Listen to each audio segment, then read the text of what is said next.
Hello Lavina ပါဒီည Lavina ခါမလို့လည်းမရှိ view တခုဖြစ်တဲ့ Pick and Pine ပေါ့နော်အဲ့ Pick and Pine လေးကဘာအကြောင်းလဲဆိုလို့ရှိရင် Lavina လောက်ထားတဲ့ Ace Banky ပေါ့နော်အဲ့ Ace Banky အကြောင်းလေးကိုဒီညကြည့်ပြီးတော့မှာဖြစ်ပါတယ်ဒါက Pine 1လေးပါပြီးတော့ဒါက Pine 2လေးပါဆိုလို့ရှိရင်ဒီနှစ်ခုတွေကတစ်ခုကိုစိတ်ကြိုက်ရွေးထားပြီပေါ့နော်ဒါဆိုဒီညဖိုင်ဝမ်လေးတွေအတွက် H Banky တွေကမိကွန်းလေးတွေနဲ့ကြည့်ပြီးတော့မှဖြစ်ပါတယ်ဖိုင်ဝမ်လေးရဲ့ energy ကိုတစ်ချက်စစ်ပြပါမယ်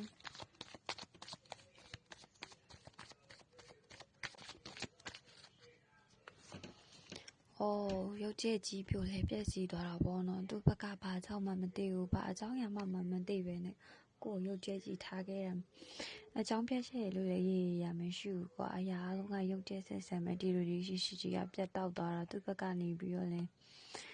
အဲ့လိုမျိုးဘာကိုမှတေချာတဲ့အကြောင်းပြချက်ရလို့မရှိဘူးဒီတိုင်းကြောက်ထင်းနေခြင်းလို့အေးစေးနေခြင်းလို့ဘာအဆင်မပြေလို့အင်းအဆင်မပြေလို့ဘာအဆင်မပြေလို့အလုပ်ကအဆင်မပြေလို့ထပ်ပြီးစိတ်ရှုပ်မခံနိုင်လို့ဆိုရဲဘာတစ်ခုမှတေချာရရတဲ့အကြောင်းရည်လို့မရှိဘဲနဲ့ရုပ်တရက်ကြီးအဲ့လိုမျိုးလမ်းခွဲချင်ပါတယ်ဆိုပြီးတော့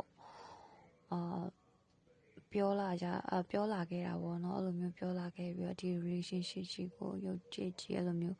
ရက်လက်ရတာဘာအကြောင်းရည်လို့မှလည်းတိကျမသိရဘဲနဲ့နောက်ဆုတ်ပြီးခဲ့ရတာလန်ခွဲပြီးခဲ့ရပါဘောနော်ဂျားထဲမှာလည်းတောက်လျှောက်ဆင်ပြေနေတာပေါ့နော်ဒီလိုမျိုးကြောက်ကိုကြောက်မခေါ်မပြောတာမျိုးလည်းမရှိဘူးစိတ်ရင်းစိတ်ဆိုးစိတ်ကောက်ပြီးတော့ပြဿနာတက်တာမျိုးလည်းမရှိဘူးရုပ်တရက်ကြီးကိုသူ့ဘက်ကထားပြီးလန်ခွဲချင်နေတာအဆင်မပြေတာပါညာပေါ့နော်အကြောင်းမျိုးစုံပြပြီးတော့လန်ခွဲဖို့အတွက်ပြောလာတာအဲ့အတွက်ကိုယ့်ဘက်ကနေပြီးတော့မရက်တန့်ချင်ပေမဲ့လည်းသူ့ဘက်ကရက်တန့်ပေးပါလို့ပြောတဲ့အခါကျတော့ကိုယ့်ဘက်ကနေရက်တန့်ပေးလိုက်ရတဲ့ energy မျိုးလေးတွေ့ရတယ်။ဒါဆိုဖိုင်ဝမ်လေးအတွက်ပထမဆုံးမိကွန်းပေါ့နော်။ပထမဆုံးမိကွန်းကတစ်ဖက်လူကဖိုင်ဝမ်လေးတွေကိုအရင်ဆုံးဆက်သွယ်လာမှာလား။အေးကလေးရင်ကြည့်မယ်။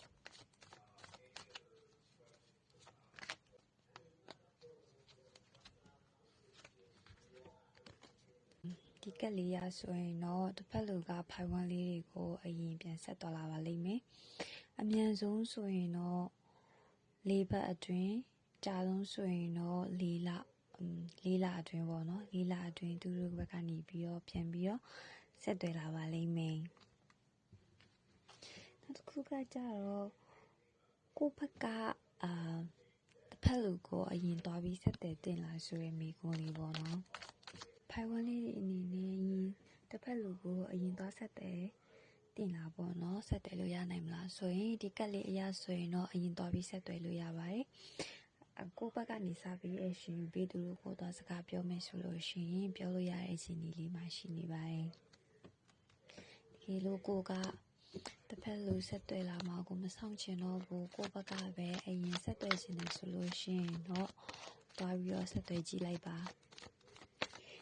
ခုကဘာလဲဆိုလို့ရှိရင်ဖိုင်ဝမ်လေးတွေကိုတစ်ဖက်လူကချစ်သေးလားပေါ့နော်တစ်ဖက်လူကချစ်သေးလားဆိုတာကိုကြည့်ကြရအောင်ချစ်သေးလားဆိုလို့ရှိရင်တော့ချစ်သေးရပေါ့နော်ဒါပေမဲ့သူကလူတွေကို manipulate လုပ်ကြတာကြိုက်ပြီးတော့သူ့ရဲ့အတွင်းစိတ်ကိုလူသိခံအတိမခံတဲ့ပုံစံမျိုးအဲ့လိုမျိုးလေးပေါ့နော်အဲဒါကြောင့်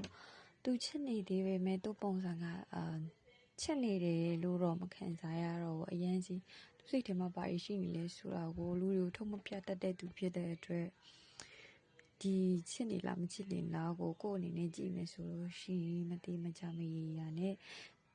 တွေ့ဟာဖြစ်စီရပုံစံမျိုးလေးဖြစ်နေတယ်လေပေါ့နော်သူရဲ့ပုံစံလေးကဖက်လူကဖိုင်ဝမ်လေးတွေကိုလွန်ဒီလာပေါ့နော်လွန်ဒီလာဆိုတာလည်းတစ်ချက်ကြည့်မယ်ချစ်ချမယ်ပေါ့ဆိုတော့ King of Pentacles လွမ်းနေသေးရပေါ့နော်သူဒီတစ်ဖက်လူကတော်တော်ကိုခင်ကက်ကြတယ်ဆိုတော့တော်တော်လေးကို manipulate လုပ်ရတာကြိုက်တဲ့လူမျိုးဖြစ်မဲ့ထဲမှာပါတယ်တော်တော်လေးကိုမူရမာယာများတယ်ပေါ့နော်မူရမာယာများပြီးတော့တိတ်ပြီးတော့လူသိမခံအမြဲတမ်းရှင်ပေါ်မှာပဲနေရှင်တယ် သူကတခုခုခံစားနေရတယ်ဆိုရင်တော့မှဝမခံခြင်းပဲနဲ့အဲ့ဒီအဲ့လိုမျိုးသူစိတ်ထဲမှာပဲကြိတ်ကြံပြီးတော့လူတွေကိုပို့သူ့ဘက်ကအရှုံးမပေးဘဲနဲ့ပါလာအောင်လို့လုပ်ချင်တဲ့ပုံစံမျိုးလေးလို့တော်တော်လေးကိုတွေ့ရတယ်နော်နောက်တစ်ခုကကြတော့အရင်လိုနှစ်ယောက်ကပြန်အစီပြေးနိုင်အော်မလာဘောနော်အရင်လိုပြန်အစီပြေးနိုင်အော်မလာဖိုင်ဝမ်လေးနဲ့ဖိုင်ဝမ်လေးရဲ့တစ်ဖက်လူကအရင်လိုပြန်အစီပြေးနိုင်အော်မလာကိုကြည့်ကြရအောင်အရင်လိုပြန်စီးပြီးနိုင်အောင်မလားဆိုရင်တော့ကြတော့ဒီကတ်အရာပေါ့နော်တမန်ချင်းရှင်ကတ်ရဆိုလို့ရှင်တော့အရင်လိုပြန်စီးပြီးဖို့ဆိုရင်တော့မင်းဘက်ကအများကြီးတိခံဖို့လိုတယ်ဘာလို့လဲဆိုတော့တမန်ရှင်ကန်ကကြတော့မော်ဆရာကတ်ဖြစ်တဲ့အတွက်လက်စားတက်တယ်လက်ပြတက်တယ်ပေါ့နော်တော်တော်များများကိုကတ်ထဲမှာတော်တော်များများကိုအဲ့လိုမျိုးပဏိပြလေးလောက်ရတာကြိုက်တဲ့ပုံစံမျိုးဆိုတော့မင်းအနေနဲ့သူ့ရဲ့စိုးရင်းတွေအဲ့လိုမျိုးမင်းပေါ်ကိုလိန်ညာလက်ပြခြင်းတွေတော်တော်များများအဲ့လိုမျိုးထန်တွေကိုခံနိုင်မှမျိုးညက်ကဆင်ပြေမှာပေါ့နော်ဒါပေမဲ့လူဆိုတာကတော့ချစ်ပေမဲ့လည်းအမြဲတမ်းကြီးလိန်ညာလက်ပြခံရမယ်ဆိုရင်လည်းကြကြရေးရှိမခံနိုင်ဘူးဆိုတဲ့ခါကျတော့ပြောဖို့ကလည်းနည်းနည်းခက်တယ်ဒါပေမဲ့ဒီဟာနည်းနည်းချင်းမယ်ဆိုတော့အရင်လိုပြန်အဆင်ပြေမလားဆိုရင်တော့အရင်လိုပြန်အဆင်ပြေမယ်လို့တော့မပြောချင်ဘူးအရင်လိုပြန်အဆင်မပြေနိုင်လောက်ဘူးပေါ့နော်အရင်လိုပြန်အဆင်မပြေနိုင်လောက်ဘူးတစ်ယောက်သားချမှာပြန်ပြီးတော့ရေရှည်တော့အဆင်မပြေနိုင်ဘူးဒါပေမဲ့ခဏတာပြန်လာရင်တော့ပြန်လာတာမျိုးတွေပြန်အဆင်ပြေတာမျိုးတွေတော့ရှိမယ်ဒါပေမဲ့နှစ်ယောက်အနေနဲ့ဆိုရင်တော့ရေရှည်မှာအဆင်မပြေနိုင်ဘူးဆိုတော့သူဘက်ကမင်းပေါ်အများကြီးလည်းညလဲပြတာရှိခဲ့တာမို့လို့လေနော်ကိုကဖိုက်တိုလေးရဲ့ energy ကိုတစ်ချက်စစ်ပေးပါမယ်HBK တဲ့မှာကအချက်ကကိုချက်ပါတယ်ပေါ့နော်တစ်ချက်ကစိတ်တိုက်မိကွန်းတစ်ခုအနေနဲ့ဆိုပြီးတော့မိကွန်းပေးထားတယ်ဒါပေမဲ့ဒီညတော့အဲ့လိုမျိုးဖိုင်တစ်ခုကို10ချက်လုံးကြည့်ပေးမယ်ဆိုလို့ရှင်အနည်းဆုံးမိနစ်20နာရီဝက်လောက်ကြာသွားမှဆိုလို့လေနော်အဲဒါကြောင့်မို့လို့ဖိုင်တစ်ခုကို5ချက်6ချက်စီလောက်တော့ကြည့်ပေးထားပါတယ်ကလုံးလေးကြည့်နေကြမယ်လို့ထင်ပါတယ်ဆိုတော့ဖိုင်တူလေးရဲ့ energy ကိုတစ်ချက်ကြည့်မယ်ပေါ့နော်ဖိုင်တူလေးရဲ့ energy ကိုတစ်ချက်ကြည့်မယ်ဆိုလို့ရှိရင် snake ကအဲ့လိုမျိုးလုံးဝအဆက်အသွယ်ကြီးပြတ်သွားတာလည်းမဟုတ်ဘူးပေါ့နော်အဆက်အသွယ်ကြီးလုံးဝပြတ်သွားတာလည်းမဟုတ်ဘူးအရှင်းမဆက်သွယ်ကြတော့လည်းမဟုတ်ဘူးဒါပေမဲ့တွဲနေကြလားဆိုတော့လေတွဲနေကြလည်းမဟုတ်ဘဲနဲ့တွဲလိတွဲလောင်တိုးလို့တွဲလောင်အခြေအနေမျိုးနဲ့သူမပြတ်ကိုမပြတ်အဲ့လိုမျိုးပေါ့နော်အဲ့လိုမျိုးပြက်သားချင်းနေမျိုးကြီးလည်းမဟုတ်ဘူးဒါမှမပြက်သားတာမျိုးကြီးလည်းမဟုတ်ဘဲနဲ့ဒါပေမဲ့တွဲနေကြတာလည်းမဟုတ်ပြန်ဘူးပေါ့နော်အဲ့လိုအခြေအနေမျိုးနဲ့သူနဲ့ကိုနဲ့ကလည်းဆက်သွယ်ရရှိနေသေးတယ်ကိုကလည်းသူနဲ့ဆက်သွယ်ရရှိနေသေးတယ်ပေါ့နော်အဲ့လိုအခြေအနေမျိုးလုံးဝပြည့်စဲအခြေအနေမျိုးမဟုတ်ဘဲနဲ့ကြောက်နေကြောက်အဆက်သွယ်ရရှိနေကြသေးတယ်ကိုကလည်းသူ့ကိုစကားတွေပြောမိနေသေးတယ်သူကလည်းကိုစကားတွေပြောမိနေသေးတယ်ဒါပေမဲ့လည်းဆက်ပြီးတော့အဲ့လိုမျိုးတယောက်ကိုတယောက်တွဲလိတွဲလောင်းချီနေမျိုးလေးနဲ့ပဲဖြတ်တန်းနေတဲ့အချိန်တွေenergy မျိုးလေးကိုတွေ့ရတယ်ပေါ့နော်ဒါဆိုလို့ရှိရင်ဆိုတော့ဘယ်လိုပြောမလဲသူ့ဘက်ကကိုယ်ဆက်တော့ပြန်ဆက်တယ်လာအောင်မလားဆိုတာကိုကြည့်ပြီးဖို့ကြာတော့နေကြည့်ရရင်နော်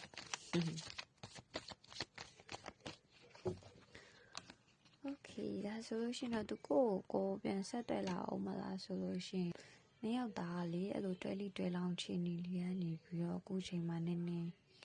အဆက်အသွယ်ရက်တက်နေတာမျိုးလေးတွေဆက်ပြီးတော့အဲ့လိုမျိုးစကားတွေမပြောပြနေတာမျိုးလေးပေါ့နော်တယောက်နဲ့တယောက်ဆက်သွယ်ပြတ်နေတာမျိုးလေးဖြစ်နေတယ်ပြန်တစ်ခါကြာပါလဲဆိုတော့လောလောဆယ်မှာသူ့ဘက်ကဆက်သွယ်လာဖို့မရှိဘူးဘာလို့လဲဆိုတော့သူရွေးချယ်နေတယ်သူအများရွယ်သူရွေးချယ်ကြတယ်အများရွယ်သူရွေးချယ်နေတယ်ဘယ်တစ်ခုသူရွေးချယ်မယ်တော့မသိဘူးပေါ့နော်တခုကလူကိုရွေးမလားငွေရွေးမလားလောက်ကင်ရွေးမလားပေါ့နော်ဒီလိုမျိုးအများကြီးတော့မှရွေးချယ်ကြရရှိနေသေးတဲ့အတွက်အခုချိန်မှာတော့ပင်ဘက်ကိုဆက်သွယ်လာဖို့ရလို့တော့မရှိဘူး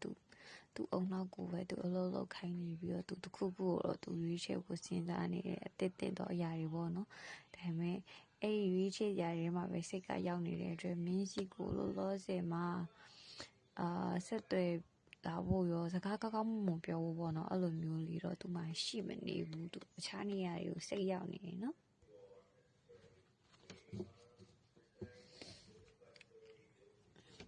ဒါဆိုရင်ရောသူဘက်ကဆက်သွယ်လာဘူးဆိုတော့ကိုယ့်ဘက်ကဆက်သွယ်မယ်ဆိုရင်ရောအဆင်ပြေနိုင်မလားနော်ကြည့်လိုက်အောင်နော်သူဘက်ကဆက်သွယ်ဘူးဆိုတော့ကိုယ့်ဘက်ကဆက်သွယ်မယ်ဆိုရင်ရောအဆင်ပြေနိုင်မလားကြည့်လိုက်မယ်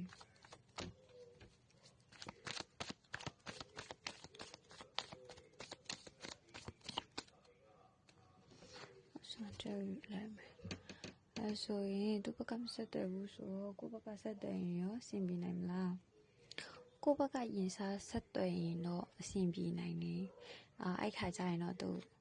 ဟိုရွေးထည့်ကြတယ်အများကြီးနေပြီးတော့မင်းကြီးကိုစိတ်ပြန်လဲလာလိမ့်မယ်ပေါ့နော်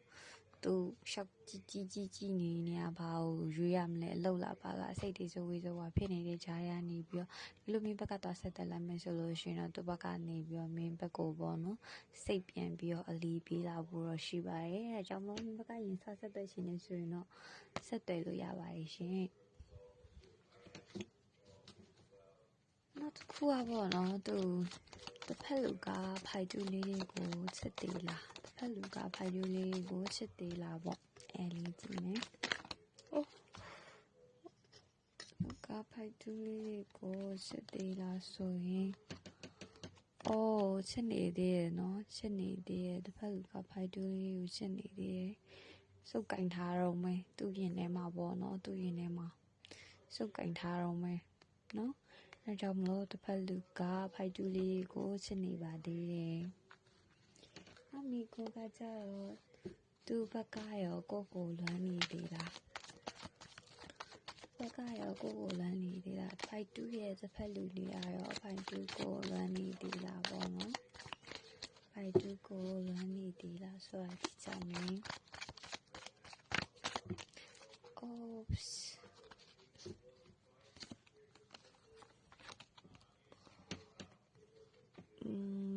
လွမ်းနေသေးလားဆိုရင်တော့ဒီကရဆိုရင်တော့လွမ်းနေတယ်လို့ပြောလို့မရဘူးသူ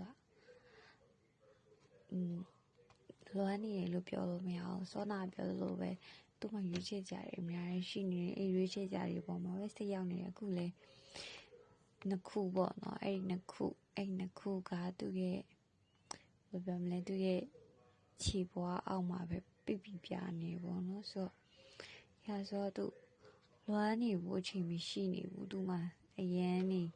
အလုရှုပ်စစ်တိုက်ထွက်ရမယ်ပေါ့အဲ့လိုမျိုးဆိုတော့စစ်တိုက်ထွက်ရမယ်ဆိုတော့အလုရှုပ်နေပြောရမယ်ဆိုရင်တော့ဒီပြုတ်ပုံချက်အရာဆိုရင်တော့သူကစစ်တိုက်ထွက်ရမယ်ပေါ့နော်စင်မြင်ရထားနေဆိုတော့အခုအရာဆိုရင်တော့ဖိုက်တူးလေးရဲ့တစ်ဖက်လူကဖိုက်တူးလေးကိုလွမ်းနေသေးလားဆိုရင်သူ့မှာလွမ်းဖို့အချိန်မရှိဘူးသူ့မှာစဉ်းစားကြရလှုပ်ရှားရမ်းများနေအဲဒါကြောင့်မလို့အခုချိန်သူလွမ်းနေသေးလားဆိုရင်တော့သူကဖိုက်တူးလေးကိုလွမ်းဖို့အချိန်ရှိမနေပါဘူးရှင်